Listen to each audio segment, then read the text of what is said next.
Marwadi go back ఈ ఉద్యమం తెలంగాణలో మొదట మొదలై ఇతర ప్రాంతాలకు కూడా మెల్లిగా విస్తరిస్తుంది.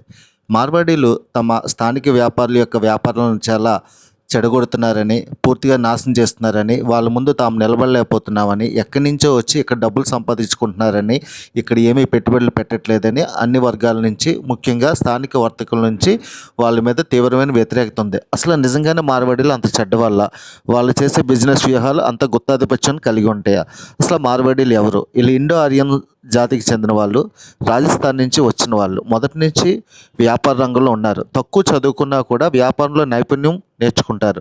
చాలా తక్కువ వయసు నుంచే అసలైన పెట్టుబడి పెట్టుకొని చాలా దూర ప్రాంతాల నుంచి తక్కువ ధరకు, అంటే ఒకేసారి ఎక్కువ మోతాదులో కొని దాన్ని తక్కువ ధరకు తెచ్చుకుంటారు. అంతేకాకుండా వ్యాపారంలో 1000 రోజులు అనే ఒక సూత్రాన్ని పాటిస్తారు. అంటే ఏ వ్యాపారం మొదలుపెట్టినా 1000 రోజుల పాటు వాళ్ళు ఓపికగా ఉంటారు.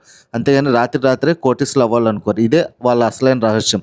అంతేకాకుండా నాకున్న ఒక అనుభవం చెప్తాను. నేను మెడికల్ స్టూడెంట్గా ఉన్నప్పుడు కాకినాడలో ఒక మార్వాడి షాప్కి అన్ని రకాల వస్తువులు అమ్మేవాళ్ళు. అంటే షర్ట్స్, వేరే గిఫ్ట్ ఐటమ్స్, ఇంపోర్టెడ్ ఐటమ్స్.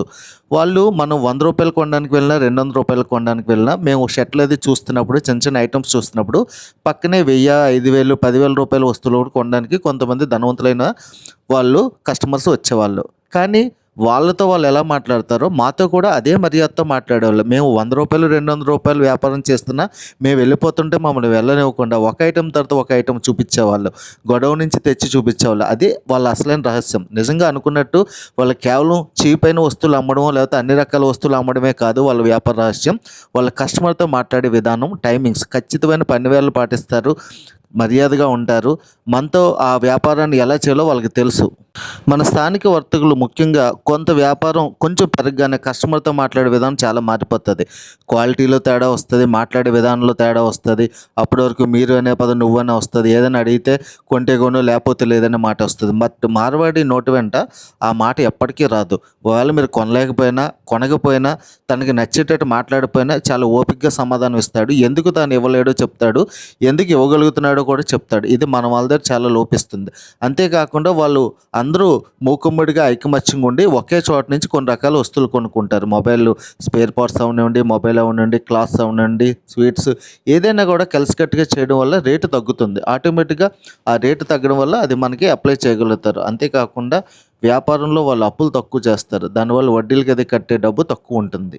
దాని ద్వారా దాంట్లో మిగిలే డబ్బుల్ని కొంత మనకి ట్రాన్స్ఫర్ చేయగలుగుతారు. ఆ విధంగా ఏ వస్తువునైనా తక్కువ ధరకి ఇవ్వడం, నాణ్యతకి ఇవ్వడం వాళ్ళకి కుదురుతుంది. కానీ మన స్థానిక వర్తకులు ఒకరితో ఒకరు ఐకమత్యంగా ఉండరు, ఒకరికొకరికి పడదు. అంతేకాకుండా క్వాలిటీలో రాజీ పడతారు, ధరల విషయంలో ఏమాత్రం తగ్గరు, టైమింగ్స్ పాటించరు, చాలా సెలవు దినాల్లో ఉంటారు, మాట తీరు మారుతుంది, మనతో మర్యాదగా ఉండే పద్ధతి కూడా మారుతుంది. ఇవన్నీ కలిసి మార్వాడీల యొక్క బిజినెస్ని చాలా ఉన్నతంగా నిలబెట్టాయి. అంతేగాని వాళ్ళు వచ్చి మన పొట్ట కొట్టడమో లేకపోతే మన వ్యాపారాలు లాక్కోవడమో కాదు. మనం వాళ్ళ నుంచి నేర్చుకొని మనం ఇంకా ఎలా ఎదగాలనేది మనం గమనించాలి. ఇదే పద్ధతి ఇతర దేశాల్లో మన దేశస్తులు ఎదగడం చూసి అమెరికా అలాంటి ప్రదేశాల్లో మన వాళ్ళు ఎంతో ఉద్యోగాలు చేసి డబ్బులు సంపాదిస్తున్నారు. వాళ్ళకు కూడా ఇలాంటి ఆలోచన వస్తాయి. ఇతర దేశాల్లో ఉన్న వాళ్ళు మన వాళ్ళని చూసి ఈర్ష్యపడి, అసూయపడి, వాళ్ళు ఎదుగుతున్న విధానంలో వాళ్ళు ఓర్వలేక మన వాళ్ళని కూడా గోబ్యాక్ అని అరిస్తే, అమెరికాలో గోబ్యాక్ భారతీయులు అని అరిస్తే మనకు ఎలా ఉంటుంది? అలాంటి ఆలోచనే మార్వాడీలకు కూడా వస్తుంది. భారత రాజ్యాంగం ప్రకారం వర్తకం